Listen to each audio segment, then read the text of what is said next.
अल्लाह की इबादत की जाए, पाकी, तिहारत, इत्तका और रब की कुर्बत हासिल हो, ये जिंदगी का मेन मकसद है।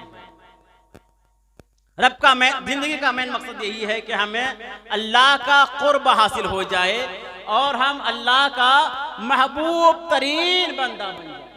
ये जिंदगी का मेन मकसद है, इसीलिए अल्लाह ने हमें इस दुनिया में मबूस किया है, भेजा है।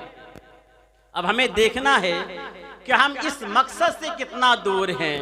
तो जिस पर हम जब कभी भी थोड़ा भी गौर व खोज करते हैं तो हमें ये बात रोज़े रोशन की तरफ साफ नजर आती है कि हम तो अपने मकसद से बहुत दूर पीछे हटे हुए, बहुत दूर पीछे हटे हुए हैं। अल्लाह ताला हम सबों को अपने मकसद में कामयाबी की तौफीक दे। एक शख्स था चौराहे पे, ज़ारो कतार रो रहा था, ज़ारो कतार रो रहा था। किसी पूछने वाले ने पूछा, ए फलां इब्ने फलां, क्या बात है, मामला क्या है, क्यों रो रहे हो? वो भी चौराहे पे, तुझे क्या परेशानी है, क्यों रो रहे हो? उसने कहा, कोई मामला नहीं, बस बात यह है कि मैं अल्लाह और उसके बंदे के दरमियान में सुलह करवा रहा हूँ। अल्लाह और बंदे के दरमियान में सुलह करवा रहा हूँ, मिलाप करवा रहा हूँ, मिला रहा हूँ। मगर अल्लाह मिलने को राजी है, अल्लाह सुलह के लिए राजी है, ये बंदा राजी नहीं होगा। ये बंदा रब की बात मानने पे राजी नहीं है। कुछ दिन गुजरा था, वही शख्स जो चौराहे पे रो रहा था, कब्रिस्तान के किनारे कोने पे बैठा रो रहा था। पूछने वाले ने पूछा, ये शख्स, आज से चंद दिन पहले, चंद महीने पहले आप बाजार के चौराहे पे रो रहे थे और आपने वजह ये बताया था कि हम बंदा और अल्लाह के दरमियान में सुलह करवा रहे हैं, इसलिए रो रहे हैं कि अल्लाह तो मानने को तैयार है और बंदा मानने को तैयार नहीं है। अब मामला क्या है, आप क्यों रो रहे हैं? ये कब्रिस्तान है, यहाँ आप आओ फगा क्यों कर रहे हैं? क्या किसी कब्र पे आजाब हो रहा है? कोई बंदा आपको ख्वाब में अपनी तकलीफ बताया है, या कोई आपके कुराबतदार यहाँ पे दफन है, आपके कोई रिश्तेदार यहाँ पे दफन है? आखिर मामला क्या है, आप क्यों रो रहे हैं? उस बंदे ने कहा था, नहीं नहीं, यहाँ पे मेरा न कोई मेरी माँ दफन है, न मेरा भाई दफन है, न मेरा बाप दफन है, न खानदान वाले कोई दफन यहाँ पर है। मामला वही है, जब मैं बाजार में रो रहा था उस वक्त अल्लाह मानने को तैयार था, बंदे मानने को तैयार ना थे। अब मामला चेंज हो गया है,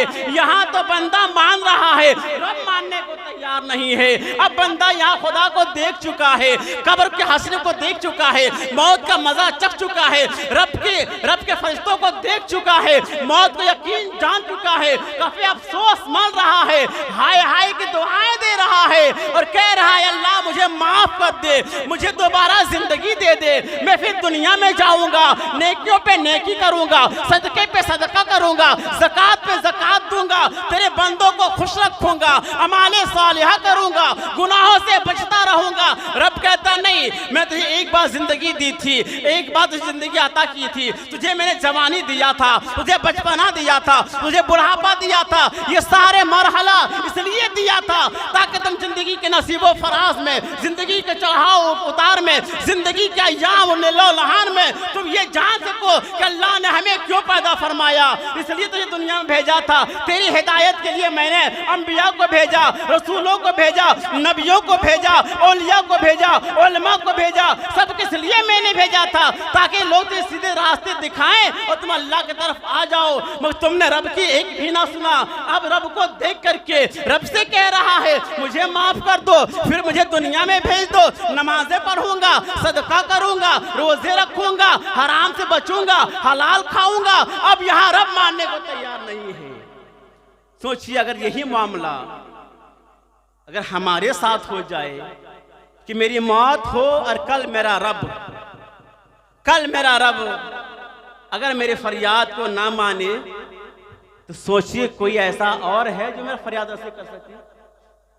कोई और ऐसा है जो हमारी जिंदगी की परेशानियों को एक तिनके के बराबर भी कोई रद्द कर सके? नहीं, जब तक रब नहीं चाहेगा, जब तक अल्लाह नहीं चाहेगा, हमारे कब्र से अजाब तो कोई टाल नहीं सकता है। इसलिए भाइयों, ये 40वें की महफिल है, आप यहाँ बैठे हैं, दिल में कभी ये भी सोचिएगा कि एक ऐसा वक्त आएगा मेरा 40वां होगा, और लोग बैठे होंगे मजलिस में, मेरा भाई भी होगा, मेरा बाप भी हो सकता है, रिश्तेदार होंगे, गांव वाले होंगे, समाज के लोग होंगे और मेरे लिए दुआ करेंगे। इसलिए आज मैं किसी के लिए दिल से दुआ कर दूं ताकि अल्लाह ताला उसकी बख्शिश फरमा दे। और अपनी जिंदगी में इश्क रसूल पैदा कीजिए और मौत की तैयारी कीजिए। हम लोग हमेशा सुनते हैं मौत आनी है और ये जिंदगी फानी है, हमें एक दिन जाना है, मगर अफसोस तब होता है कि सब कुछ जानने के बाद भी हम मौत की तैयारी से कोसों दूर पड़े हुए। हम दुनियावी सफर करते हैं, दुनियावी एतबार से हमें दिल्ली, मुंबई, गुजरात, गोवा, पटना जाना होता है। हम आज के मौजूदा हालात में 2 से 3 दिन पहले तैयारी करते हैं, और अगर इससे और लंबा सफर करना होता है तो टिकट हमें महीनों पहले बनाना पड़ता है। अपने ही शहर के अंदर जाना है, अपने ही देश के अंदर जाना है, सफर की तैयारी शुरू है। पहले टिकट बनवाया, अब दाने की तैयारी कर रहे हैं, साथी तलाश कर रहे हैं, सवारियां तैयार की जा रही है, साजो सामान बांधा जाता है। ए मेरे भाई, तेरी जिंदगी में एक ऐसा सफर भी आएगा, तेरी जिंदगी में एक ऐसा मोड़ आएगा कि उस मोड़ में जाने के बाद, उस रास्ते पे जाने के बाद कभी पलटकर वापस कभी नहीं आना है। फिर हमेशा हमेशा के लिए इस दुनिया को खैर बात कहना है। एक ऐसा मुहिम पे जाना होगा, एक ऐसा मकाम में जाना होगा, एक ऐसी दुनिया में हमें जाना है जहां फिर वापस कभी नहीं आना है। उस दुनिया में जाने के लिए हमें नमाज की तैयारी कर लेनी है, हमें ज़कात की तैयारी कर लेनी है, हमें सदका देना है, हमें नेक अमाल करना है, हमें इत्तका हासिल करना है, हमें परहेजगारी हासिल करनी है, हमें अल्लाह की कुर्बत हासिल करनी है, नेकियों का ढेर जमा करना है, नेकियों का तोशा जमा करना है। काफी अफसोस है कि हमने कभी आखिरत की तैयारी नहीं की है। जो तैयारी आखिरत की तैयारी हमने कभी नहीं की। मेरे भाइयों, ये दुनिया फानी है और ये हलाकत की जगह है। असल जिंदगी वहां की जिंदगी है जहां हमें इसके बाद जो जिंदगी मिलने वाली है उसकी हमें तैयारी करनी है। सहाबाए कराम को देखिए, अपनी पूरी जिंदगी में कभी रसूल विकास सल्लल्लाहु अलैहि वसल्लम के नक्शे कदम को कभी नहीं छोड़ा। बस मेरा टाइम हो गया है, एक हदीस पाक सुन लीजिए, फिर मेरी तकरीर खत्म। और हदीस का जो मकसद है, माहसल है, उस पर गौर और खौज कीजिएगा कि हम अपनी जिंदगी किस अंदाज में ढाले हुए हैं और सहाबा की जिंदगी कैसी थी। एक तो हदीस पाक ये है कि सहाबाए कराम अपनी पूरी जिंदगी को रसूल की जिंदगी के सांचे में अपनी जिंदगी को ढाल दिए थे। हर नसीब व फराज में, हत्ता कि सफर में, हजर में, कयाम में, लेलो निहार में, हर जगह अल्लाह के रसूल को फॉलो करते थे। एक सहाबी सफर कर रहे थे, रास्ते में एक मकाम पे अपने ऊंट को रोका और रोकने के बाद सवारी से नीचे उतरा, अपनी चादर को उतारा, एक झाड़ीदार कांटे में फंसाया और फिर अपने हाथ से उसे छुड़ाया, अपने कंधे पे रखा और मुस्कुराते हुए वहां से चल दिया। किसी पूछने वाले ने पूछा, ए सहाबी, आखिर आपने ऐसा क्यों किया कि आप सवार थे अपने सवारी पे वो नीचे उतरे, अपनी चादर को झाड़ीदार कांटे से उलझाया, फिर उसे आपने छोड़ाया, फिर कांधे पे रखा, पलट कर देखा और मुस्कुराया, चल दिए। मामला क्या है? वो सहाबी कहने लगे, या रसूल अल्लाह, ऐ मेरे साथी, ऐ मेरे साइल, ऐ मेरे पूछने वाले, सुनो सुनो, एक ऐसा दिन था, मेरे आका यहीं से गुजर रहे थे, इसी रास्ते से जा रहे थे, और आपकी चादर मुबारक इसी झाड़ीदार कांटे से उलझ गई थी। मेरे आका वहां पे तशरीफ नीचे ले आए, उतरे, सवारी से नीचे आए, अपने उस चादर को झाड़ीदार कांटे से छुड़ाया और मुस्कुराए और चल दिए। इसलिए मैंने भी नबी की सुन्नत को अदा करने के लिए ये सारा मामला मैंने किया। देखिए उसकी जिंदगी को मैच करके देखिए कि वो वहां गुजरने के बाद भी उसने इतना भी गवारा ना किया कि नबी की एक सुन्नत को हम छोड़ दें, नबी की एक सुन्नत को हम छोड़ दें, उससे यही गवारा नहीं हुआ। हमने अपनी पूरी जिंदगी में हजारों सुन्नतें छोड़ दी हैं, लाखों सुन्नतें हमने आंख से देख के छोड़ा है, मौका मिलने पर भी नहीं किया है।